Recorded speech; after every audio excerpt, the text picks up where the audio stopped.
Taliwala sa mga sayop nga desisyon sa kinabuhi sa tao, ang tanan adunay kahigayunan sa pagbag-o. Kini ang sugilanon ni Janjan. Usa ka batan-ong nailad sa bakak nga mga saad sa armado ug walhong grupo. Apan nakakaplag og bag-ong kinabuhi pinaagi sa programa sa gobyerno. Ako si Jan, 27 years old.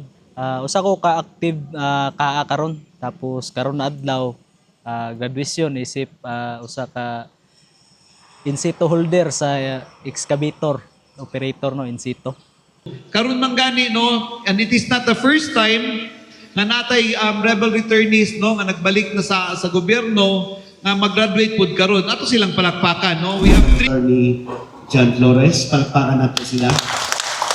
And ginahatagan na ako og emphasis of reiteration.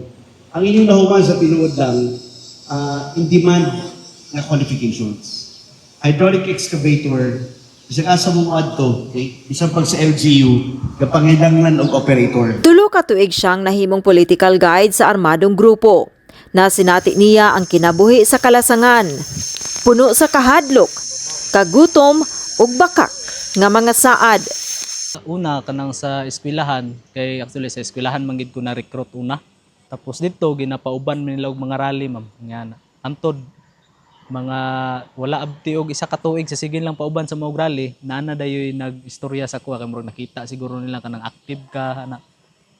Nakita nila nga aktibo ko motong gisulayan ko nila pag-recruit sa kuan ma'am, legal nga organization o anak bayan motong 2015, membro nako sa Anak Bayan sa Nicolas Chapter. Pinaagi sa Provincial Government of Bukidnon's Provincial Task Force to End Local Communist Armed Conflict ug diha sa Balay Takalinaw na dawat si Janjan dili isip kriminal kundili usa ka igsuon nga angayang tabangan ug giyahan. Makong na sinati nga galisod kog surrender, pag abot na ko diri gid sa gawas, sukwahi kay siya kay siyempre ang pag-surrender na ko diya sa 1st Special Forces Battalion, gidawat ko nila kinasing-kasing. Subay sa maong programa, siya gihatagan og oportunidad nga makabangon pag-usab. Ug pag-abot na ko diri, dako ko dong pasalamat sa Provincial Eclipse Committee sa ilahang malampuson kayo nga pagpatuman sa Eclipse program ug sa localized deradicalization program sa Balay Takalinaw. Isa nga nakapakuan sa kuha ma'am nga makakuha kog mga skills training sama ni karon. Ug dako kayo ni nga tabang sa kuha ma'am para sa kuha gid kay una nakahuman kog eskwela sa high school. Pinaagi sa ALS na tabang sa provincial government pod.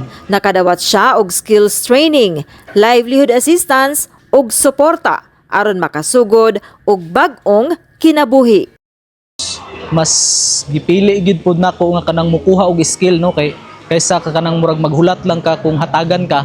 Para sa kuha mas importante ang hatagan na lang ka og skill pa eskwelahon ka kay lifetime nimo ni magamit kaysa sa hatagan ka og pinansya nga murag hulat na lang ka og unsay maabot no. Karon pag yun po na ko nabati nga ingon ani day ka sincero ang gobyerno nga tabangan ang mga pareha sa amoa.